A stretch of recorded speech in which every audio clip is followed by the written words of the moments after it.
Bulangers, kapalnya sudah datang. Mereka datang secara bergantian.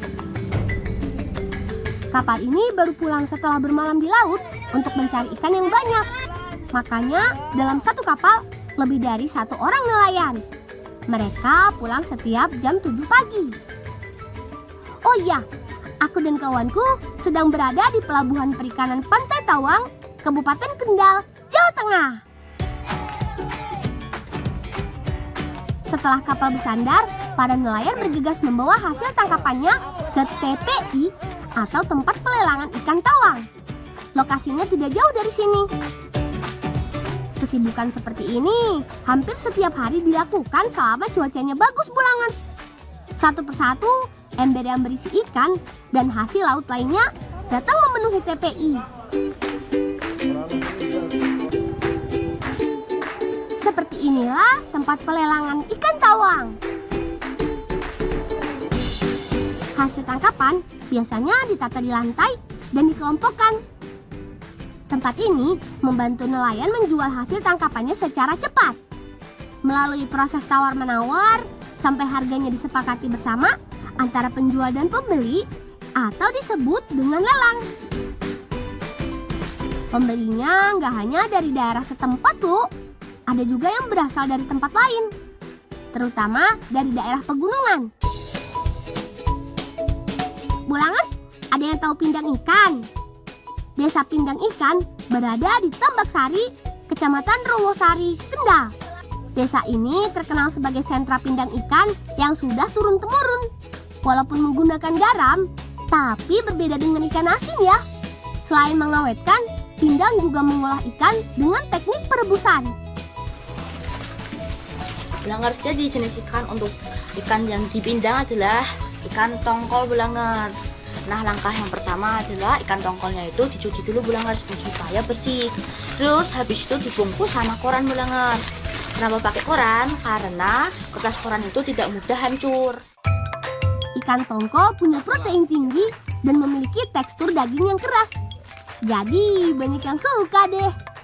Ikan didatangkan oleh pengepul dari beberapa daerah. Tapi masih fresh ya, Bulangers. Dalam sehari bisa membuat pindang ikan sebanyak 2 hingga 6 ton dan dimulai dari pagi hari. Sebenarnya bukan hanya ikan laut saja yang bisa dipindang. Ikan air tawar dan hasil tambak juga bisa loh. Selesai. Dibungkus, dimasukkan dalam besek yang terbuat dari bambu. Besek diberi potongan bambu kecil supaya daging atau kulit ikannya tidak lengket saat dimasak. Selain memberi rasa asin, garam juga untuk menurunkan kadar air ikan sehingga tidak mudah busuk.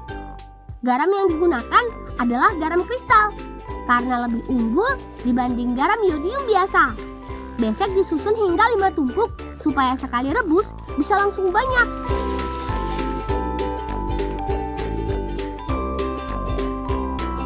Terakhir, rebus ikan dalam wadah besar yang sudah mendidih.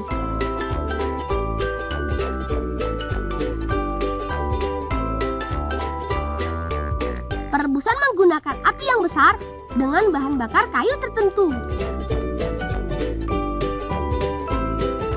Setelah direbus, ikan diangkat untuk digarami kembali. Ikan pindang laris manis di masyarakat pegunungan atau daerah yang jarang ditemui ikan laut. Gizi ikan pindang terbilang tinggi, sehingga bisa menjadi sumber protein hewani. Wah, panas.